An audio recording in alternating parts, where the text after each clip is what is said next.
says it's excellent, but I'm not seeing anything. Oh, stream health. Ooh, looks like it's working.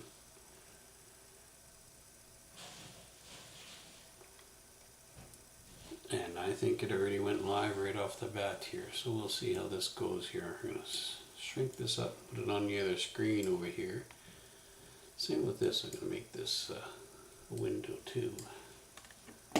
Actually, I don't even need to see that one, I can just keep this. That one's working. Shows the other one I need to see. Let's open that one back up again. There we go. Let's open that one back up again. This one I don't need to look at or watch. There we go. Bear with me. I'm setting this up. This is our first, or my first, the wife is in the other room, YouTube live video here. Now I'm going to see how I can share this here now too.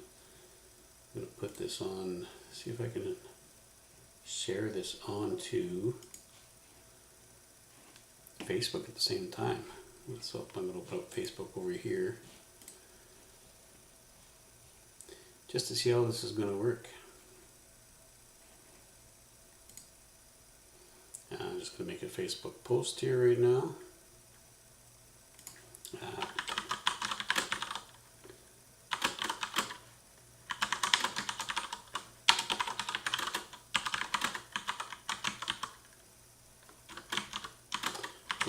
Going to talk about carnivore. Appreciate your patience. Not that there's anybody on right now, it's probably nobody on yet. So let's carry on here. Post that. Oh, I better put the URL in here as well. Hit post. And I just sent that off to Facebook. See how that works. And we'll put back into this here. Analytics, stream health. There we go. And I should be able to maintain conversations or chats should anybody come on. So today's live stream, today's video is going to be in regards to a carnivore diet. Many of you already know, those who aren't familiar, I started carnivore in August of 2024. At the time, I was like this guy you see on the screen here right now. Yes, here is Kerry Mann. And his YouTube channel down below, as you can see, is the HomeSteadHow. This guy here has dealt with a lot in his life too. He's had strokes, he's been to the doctor, he's had, well, as you can see on the screen here, he had a BPM tachycardia of 124. He had irregular heartbeats. 48% was premature beats. 44% ejection fraction, VFO. He had cardiomyopathy. He's had cardiac arrhythmias, congestive heart failure, kidney stones. I've had kidney stones myself. Gallstones. I had gallbladder attack. Doctors wanted to rip the gallbladder out of my body. Fortunately for me, at the time, the doctor said, your gallbladder is too scarred up right now. We can't do surgery on it.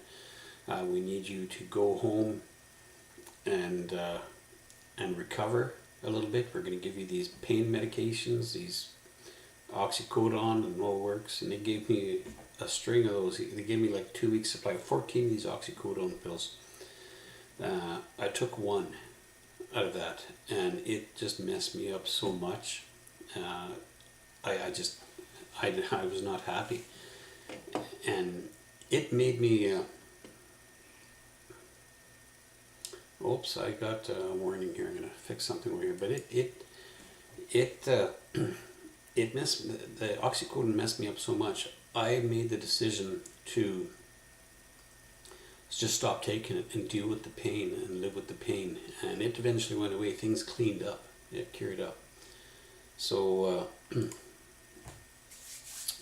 I ended up with a whole bunch of oxycodone pills afterwards, which I eventually threw out. sent back to the pharmacy. I'm going to just leave it at that. Got rid of them. Apparently they were worth quite a lot of money. Didn't care about the money. Nobody should be taking those things. That was the attitude, that was the mentality I had. That's how bad it affected me. But what came out of that is I maintained my gallbladder. I never did go back to the hospital to have my gallbladder removed. Because in those 2 weeks, I did a lot of research. I was online all the time. I was on Google. ChatGPT wasn't out at the time. Wasn't even created at that point. But I used Google and I did a lot of research. Because I asked the doctors when I was in the hospital, so well, how can I live without a gallbladder? Well, we'll just give you get a prescription for the rest of your life. You'll just take these pills once a day, and you'll manage your fats that way. And I thought, okay, little people have their gallbladders removed all the time, they told me. Okay. But I went home and did this research, and I thought, you know what, this is ridiculous. There must be a way to get rid of these gallbladders. And it all came down to diet. So what I did is I changed my diet back then. Not very well, but I just stopped eating pizzas every day.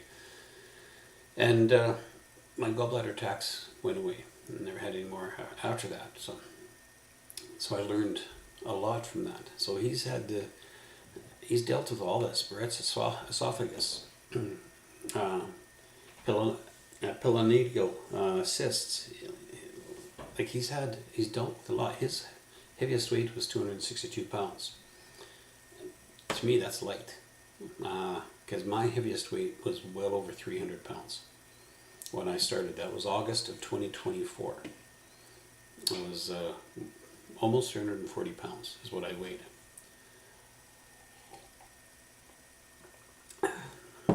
I've lost over 100 pounds now. So, and that's the big reason why I went on carnivore. I didn't know anything about carnivore at the time, but I went on carnivore to lose weight. And the doctor told me you need to get your weight under control, and I was trying everything. I tried all the diets, but I finally created the courage. I'd heard about carnivore for a long time, but I just never had the courage because I kept hearing all these things about protein poisoning and fatty liver and all these things and how carnivore is bad for you. So I just refused to do it. And it came to a couple ducks lining up in a row where I hopped on board. So a couple things happened in my life that convinced me, you know what, I gotta give this a serious thought and try this out. And my thought was I was just gonna try it for 30 days and see how it affected me, see what was gonna happen. And I did. And I had some struggles those first 30 days. I had to learn. I realized I didn't do enough research, and I learned a lot. But what I did discover in those first 30 days, right off the bat, in those first 30 days, I lost like 30 pounds. 25 pounds, I think, is how much I lost. That's a whole video in itself, and I'll tell you why I lost that much so quickly. But one thing I noticed at the end of those 30 days, I had never felt so good in my life since I was a teenager. It was the last time I had felt that good. So many things had changed. My brain fog had disappeared. I was able to just get up. I had so much energy. I was able to just get up out of bed first thing in the morning and not having to sit there and tap the snooze button a half dozen times to get out of bed. As soon as that alarm went up, I was out. Half the time I'm up before the alarm even goes off. That's how much things have changed. And a whole bunch of other metrics as well have changed. And I was just feeling so great. And this is after 30 days. And that convinced me that, you know what, I'm going to carry on. Things are so great now, I'm going to carry on. And that's when I started doing more research. Watching Kerry's videos here, along with a whole bunch of other videos with Dr. Ken Berry, all these other videos. And realize that, you know what, there's something to this. I'm going to stick with it. And that's what I did. I stuck with it, and I'm so glad I did. So Mr. Mann here, Ken Mann, he, well, let me just briefly touch into his story here. Let's just watch this together here.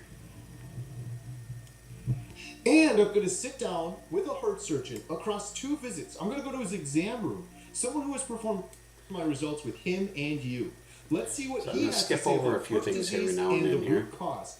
What he has to say might just shock you. Yeah, I think the simple root causes of heart disease Pay are attention to this. inflammation and insulin resistance. I think at the crux of our problem is that we've been so focused on cholesterol that we essentially ignore the rest of the picture, the insulin resistance and the inflammation.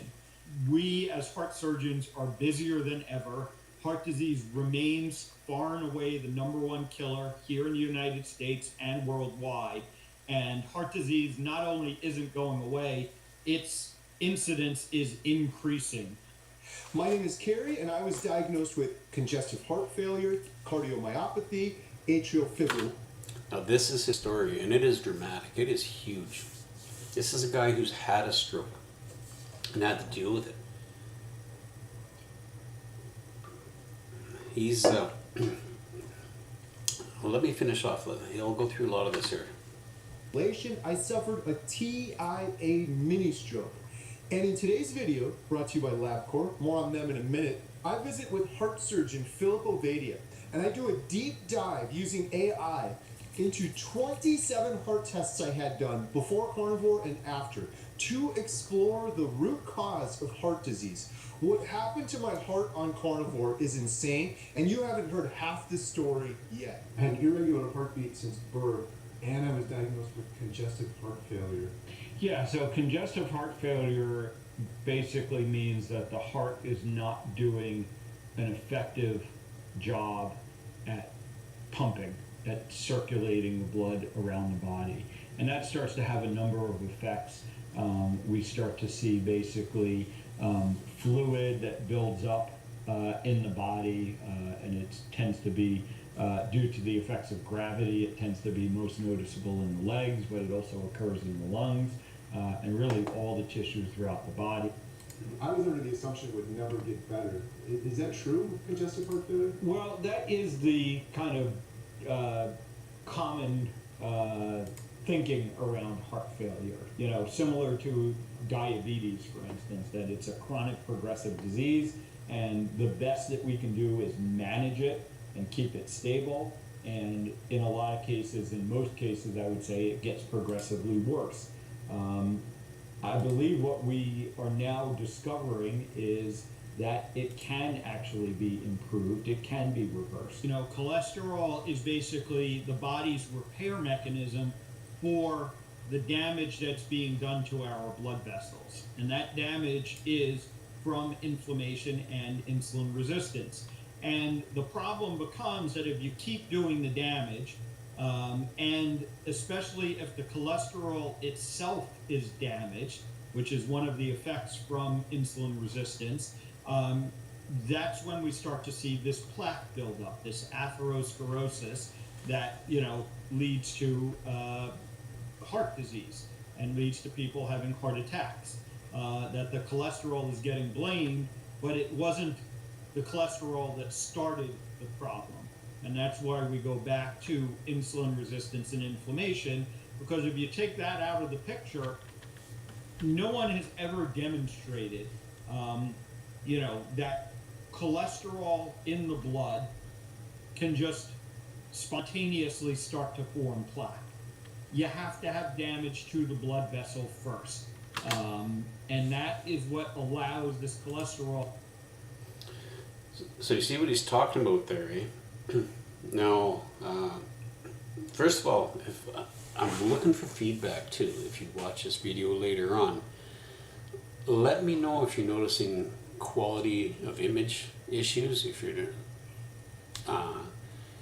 having problems hearing me, hearing the dialogue that's being discussed on here. Because this is my first video, I'm going to need to dial this in, fine tune it. I'm going to be heading off to the Philippines. We're going to be heading off to the Philippines here in another 5 days. We'll be on a plane, and once I get there, I'm going to be doing a lot more of these live stream videos. So I want to try and dial it in here, where I have the resources to quickly fix them and fine tune them here. So if you're finding ways that I can be improving this, things that are wrong with it, let me know so I can work on that. So I mean, I'm noticing there's a bitrate quality issue on my analytics here, and it could be my home internet that's causing the problem. It's not showing me an ability to clean that up, to fix that up right now, and that'll be on my next video. So let me go talk a little what he's just talked about here. Did you hear what he said? That, let's see if I can catch that again here. Spontaneously start to form plaque. Can just spontaneously start to form So what plaque. he was talking about there, You know, no one has ever demonstrated, this here. You know, that cholesterol in the blood can just spontaneously start to form plaque. You have to have.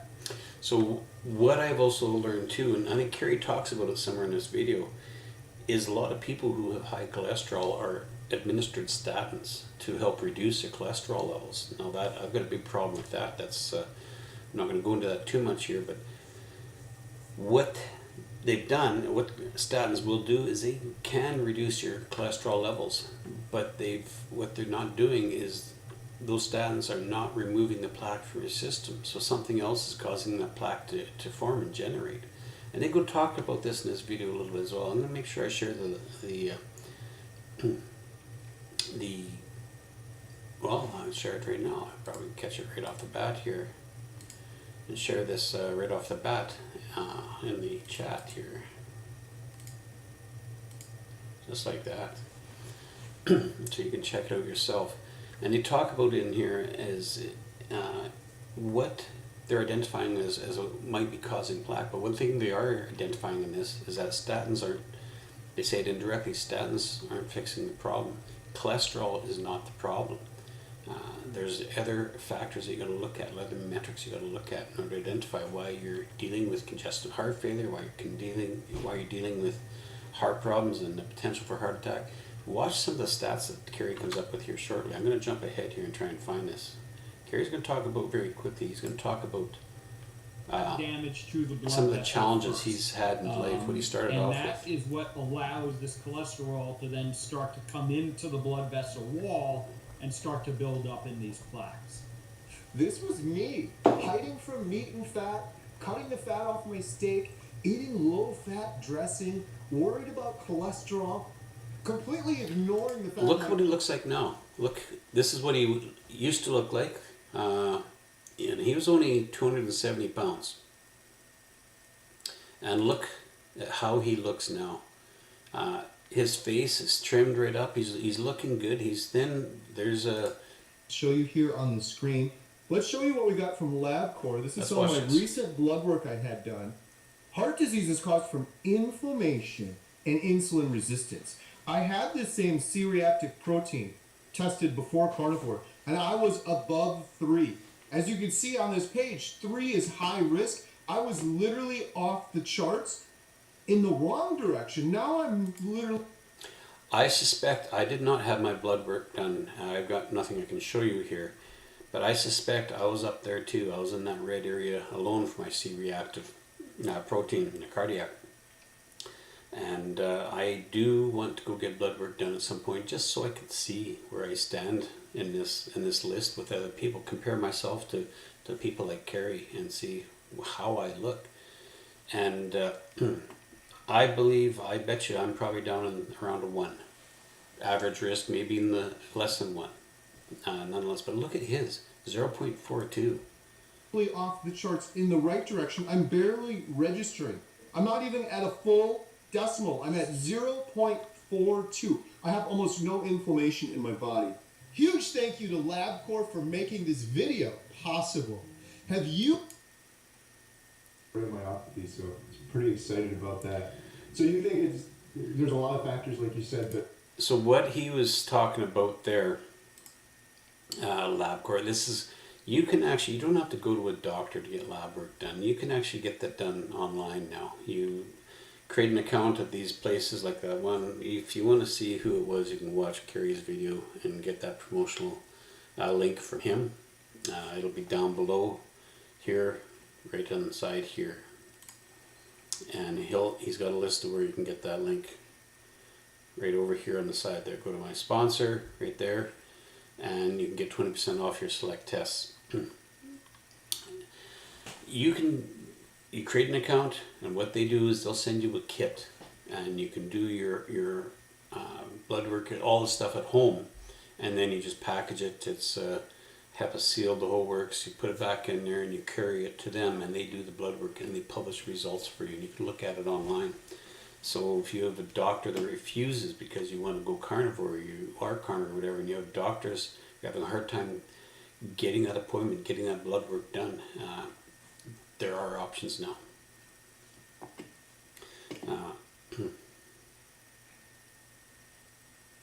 So let's go back here a little bit here. And there's other levels of evidence that we can look at that show us that ketones are a preferred energy source for the heart as opposed to glucose, which is the more common energy source. I learned this early on. I recognized, I felt it, I could feel it when I was no longer consuming sugars for energy. I stopped getting those spikes, and those sugar crashes, sugar highs and sugar lows and all that stuff. That disappeared completely, and I could actually feel my body going into ketosis. I did buy the little test that you can test your body to see if it's in ketosis. You pee on a strip and everything, and it tells you what level of ketosis you're in. But I didn't even need that because I could feel it. When my body is in ketosis, I can feel it. And if I'm not slipping up or cheating or anything, but if I have something that has like minimal carbs in it, like chicken wings, if I have chicken wings, if we go to Boston Pizza and I have chicken wings, well, I can't help but have maybe a half a dozen or maybe a dozen carbs total between all the rings I've had. Still not that many carbs, very low carbs, but I can actually tell from eating those that my body slips a little bit out of ketosis just for a day or two or whatever. And I come back home here and I'll slap in that big friggin' steak and I'll weight that thing down and I can feel my body just pick right up again, right off the bat. So that most people are utilizing. Yeah, it seems kind of like uncharted territory. I think most people with congestive heart failure wouldn't just eat meat. But interestingly, since I mentioned this on my social media, I've had a ton of people coming out of the woodwork saying they've had similar improvements with their congestive heart failure on a strict ketogenic diet. The other crazy thing, just real quick, is I've had an irregular heartbeat or highly erratic irregular heartbeat. And the last 3 times I went in, normal. Perfectly normal. Yeah, so I've now worked with a number of patients in similar situations that they've had low heart function, low ejection fraction, cardiomyopathy. They have symptoms of congestive heart failure, and they see significant improvements in both the symptoms and the ejection fraction, the mechanical, sort of working of the heart.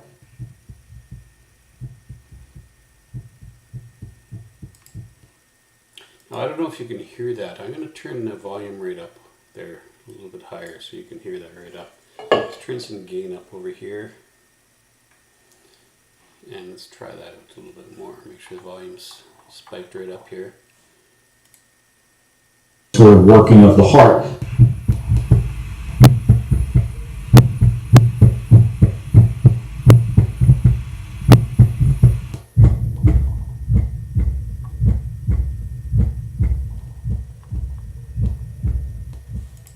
Talk about a dramatic change, right? That's insane.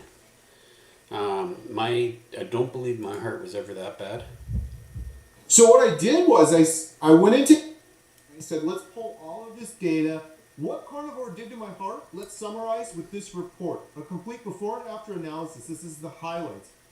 Number 1, we've got a quote here from my Dr. Doug. So Kerry Mann, he's not a doctor. He's not a health specialist or anything. He's just another guy, just like me. But he's sharing his story, and he's so blown away about the change in his quality of life. Like me, blown away. He's gone into the whole thing, and he's actually publishing a documentary now. He's working with a lot of people publishing a documentary, and one of the people he's talked to is he went to Alaska, and he sat down with a guy who weighed over 700 pounds, who was on the last days of his life. He had no quality of life at all. Not just a weak or poor quality of life. He had no quality of life whatsoever. He had to have a toilet installed right beside his bed, and he would get up off his bed and struggle just to move over to the toilet to use a toilet. And it was a sad story. And this documentary talks about that transition and his path to success. He said, after I went to visit him, after doing carnivore, he said, Kerry, your heart looks good. There is no evidence of cardiomyopathy. When prior to this, they had evidence of cardiomyopathy, congestive heart failure, irregular heartbeat, AFib. Gone. Normal S1, S2, no gallop, no more murmur noticed. Here's what the numbers tell me. My CAC Look at these score numbers. was 0. My ejection fraction was 60, which is improved from... A CAC score of 0 means there's absolutely 0 signs of any plaque in your blood work at all. 0. Here's a guy that's doing nothing but putting meat in his face, and he's got 0 plaque. His cholesterol levels are up there, and he's got 0 plaque. So cholesterol is not the problem. Plaque is what contributes to the heart attacks here. Look at his triglycerides. Triglycerides and plaque. There you go. His triglycerides are down. My triglycerides, I guarantee you my triglycerides were well over 100. They were probably 160, 170. Now I bet you they're well below 100. Almost guarantee it. So 44, it's completely normal. CRP, 42. A1C, 5.2. Triglycerides are incredible at 45. The only thing worth monitoring on this whole report is my ApoB, which I will keep an eye on. March 20th, 2023 is when I went on the carnivore diet. And here's the heart structure before and after carnivore. I love this. So the pink on the left is before, the green on the right is after. Ejection fraction normalized. Diastolic function was unmeasurable before, completely normal on carnivore. Highly irregular heartbeat with aphids. 48% of my beats were premature before carnivore, lifelong since birth, completely regular. Multiple tests after carnivore showed my heartbeat being completely regular, no gallop, no murmur, actual note from my doctor. And then here's echo measurements before and after, which is just crazy. When you get a heart echo done, most people just look at the ejection fraction. No, there's all sorts of measurements. The size of your heart, the thickness of the walls of your heart. If you have congestive heart failure, your heart gets bigger. Mine was getting bigger. All of those measurements improved. And there's 5 of them on the screen here that all improved on carnivore. From red to green. Now, what about my LabCorp blood work? Well, we take a look at pre-carnivore in the statin era.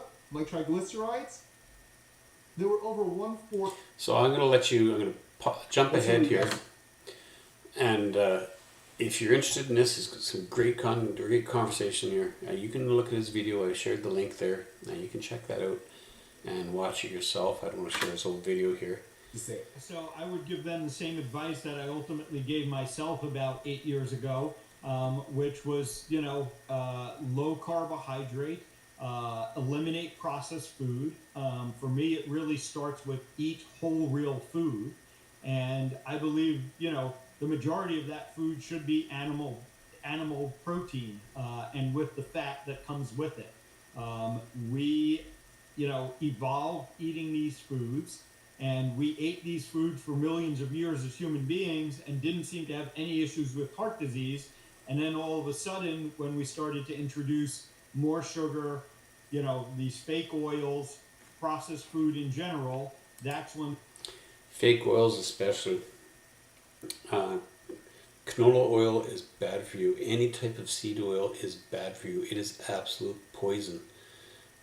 If you're having problems, there's the first thing you can do to get rid of it. Get rid of the sugar, yeah. Get the sugar out. A lot of people have a hard time getting rid of sugar. But the oil is something you can do real quick and easy. And if you think, well, I need oil to be able to fry my food in or do this, you can go to the butchers and you can buy big tubs of tallow, beef fat. You can buy that, and it's not that expensive. And you can use that you can buy a whole big tub and you can throw it in your deep fryer, and you can use that and you can reuse that. Just when you finish deep frying and whatnot, just run it through a colander with paper towel in it and rescue the fat again while it's still hot, and it'll solidify. Put it back in the fridge, good to go next time. You know, and if you're using that beef fat to do your cooking in, then you are going to have a healthier life than seed oils. So even if you started with just getting rid of seed oils, that's a great start. So I'm not going to spend too much more time talking about this video here. It's a great video. I encourage you to go check it out and see what I'm talking about here. I'm going to skip all this, minimize this here. I don't need to see whatever else is coming up in the next feed there. So that's my my first live stream. Now this live stream served multiple purposes. Number one, can I do a live stream on this particular channel? This is our Filipino or CanadianoFilipina channel. And I wasn't aware that I could do a live stream. I didn't think I could do a live stream on there, but it appears that I can. So it kind of got me off guard. So now I'm also just setting up the software, making sure the software is tuned in, dialed in. So this is why I encourage your feedback. And to let me know what I need to improve on and what's missing. And feel free to comment. Let me know if you think I should be looking at other topics.